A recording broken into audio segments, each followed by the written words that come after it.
Ya, ini adalah Honda CR-V terbaru yang pakai mesin bensin 1,5 turbo yang dibawa Honda di Indonesia International Motor Show 2017.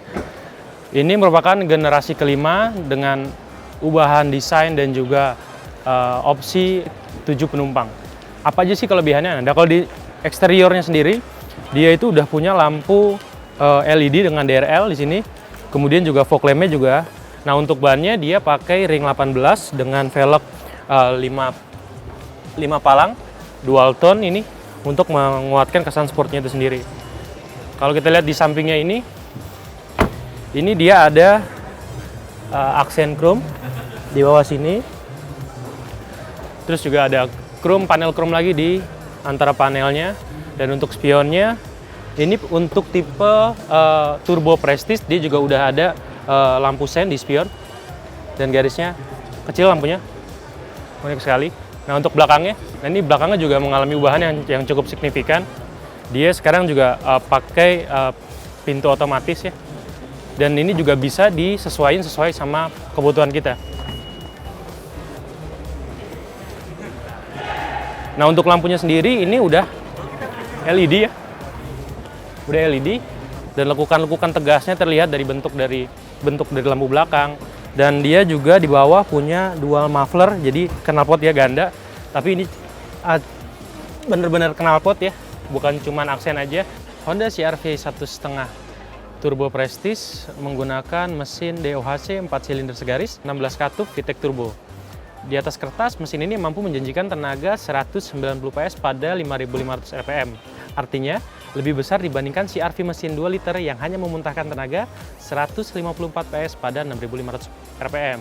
Nggak cuma dalam hal power, daya puntir yang dihasilkan dari mesin 1.5 turbonya juga lebih kuat dan menjanjikan 200 Nm, sementara mesin 2 liternya cuma 189 Nm.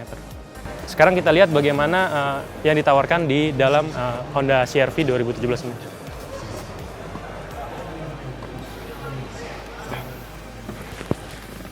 Honda CR-V Turbo Prestige, apa aja yang ditawarkan di dalam? Di dashboardnya bisa kita lihat di sini ada aksen-aksen kayu, tapi ini plastik ya, cuma dibentuk kayak agar menyerupai kayu.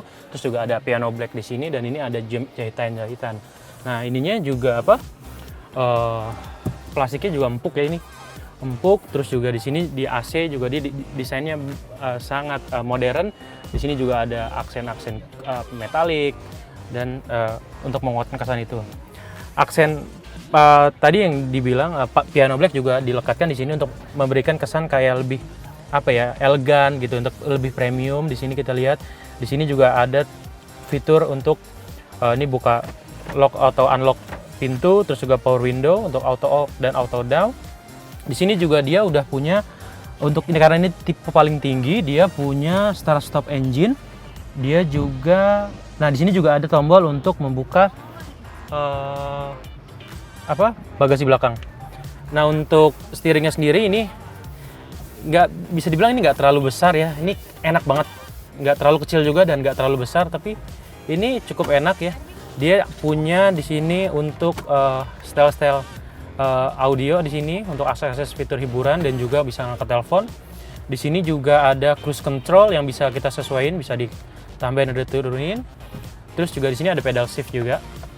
Nah, sayangnya kita nggak bisa nyalain ini instrumen panelnya. Katanya juga instrumen panel itu kombinasinya bagus banget, tapi sayang ini nggak bisa dinyalain. Tipe Prestige Turbo ini juga punya fitur brake hold. Nah, ini katanya fungsinya adalah untuk membantu pengereman saat di tanjakan atau turunan. Ini sangat ngebantu sekali katanya.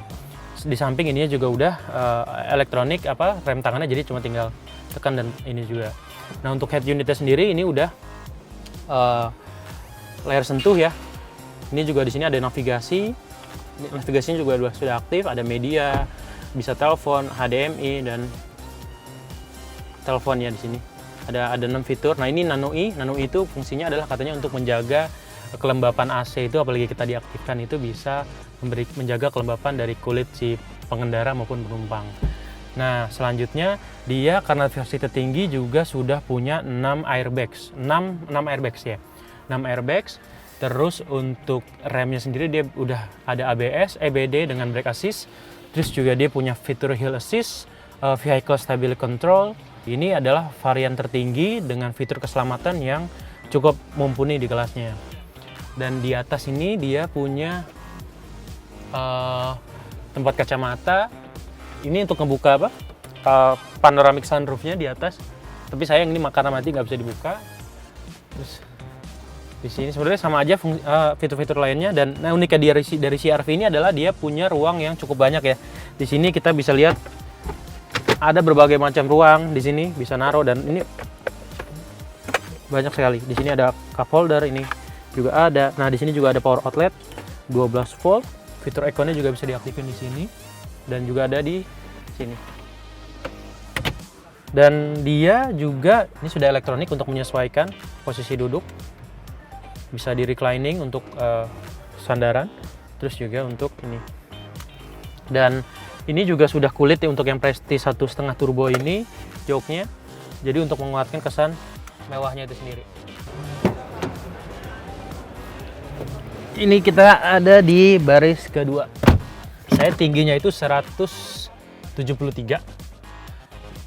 Ini mentok. Ruangnya ya cuma tersisa 1 jari. Tapi ini memang masih bisa diundurin.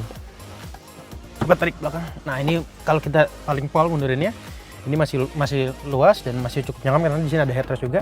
Dan ini juga pasti bisa ditarik. Di sini ada 2 cup holder dan bisa dibuat sandaran juga. Selain di reclining, ini juga bisa sliding kursinya untuk menyesuaikan posisi duduk ya.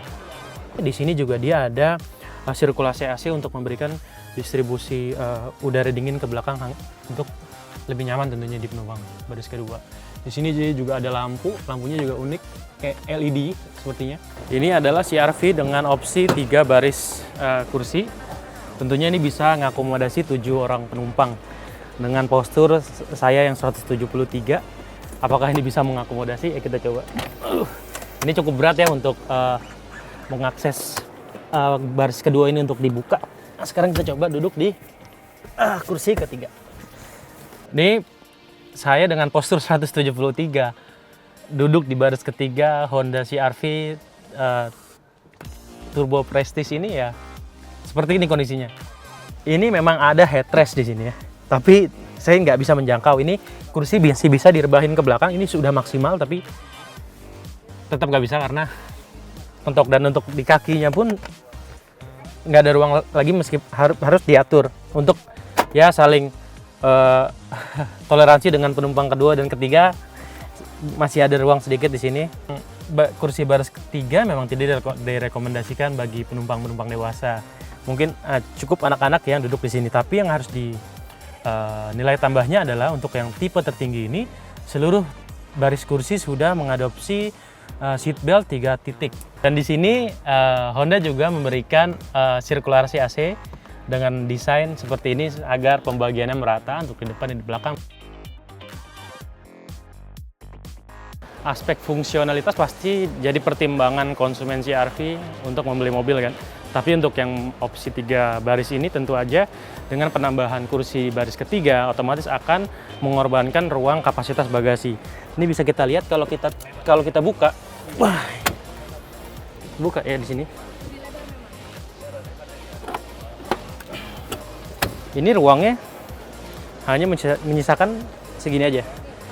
Meskipun ini masih bisa diakomodasi dengan menutup kursi di baris ketiga untuk memberikan akses ruang yang lebih besar tentunya.